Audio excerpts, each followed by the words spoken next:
నకిలీ ఇళ్ల పట్టాల కథ కంచికేనా ఈనాడులో. నకిలీ ఇళ్ల పట్టాల కథ కంచికేనా. మచిలీపట్నంలో 10,000 పట్టాలు ముద్రించి వాటిలో 5,000 పనిచేసిన విచారణ ఏది?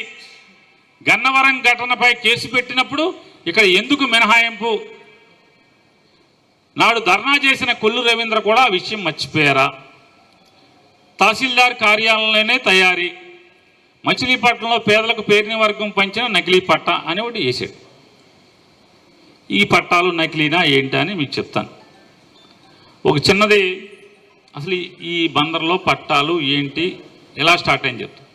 2019 ఎన్నికల్లో జగన్మోహన్ రెడ్డి గారు మచిలీపట్నం ఎన్నికల ప్రచారానికి ఏప్రిల్ 8వ తారీఖున 2019 ఏప్రిల్ 8వ తారీఖున మున్సిపల్ ఆఫీస్ దగ్గరికి మీటింగ్కి వచ్చినప్పుడు మీకు గుర్తుంటే చాలామందికి ఇక్కడ దాదాపుగా ఇందులో 80-90% మంది మీరో మీ తల్లిదండ్రులో ఎవరో ఒకళ్ళు ఆ రోజు వచ్చున్నారు. ఒక్కసారి అది నెమరు వేసుకోండి. దాన్ని కూడా అది ఉందా, అది లేదా, నాది ఉందా? నేను అడిగింది లేదు కదా. నేను ఆ రోజు ఏం చెప్పానంటే నేషనల్ కాలేజ్ దగ్గర నుంచి హెలికాప్టర్లో మున్సిపల్ ఆఫీస్ దగ్గర తీసుకొస్తా. నేను ఒక మాట చెప్పాను, ఏంటి ఇక్కడ సమస్య ఏంటన్నాడు. 1 పోర్టు, 2 ఇళ్ల పట్టాలు, సుమారుగా ఒక 10,000 పై చిలుకుంటారు. 10 అంటే 10,000 15,000 ఎంత అన్నాడు. దాన్ని నేను ఎక్కడ లెక్కెడతానండి.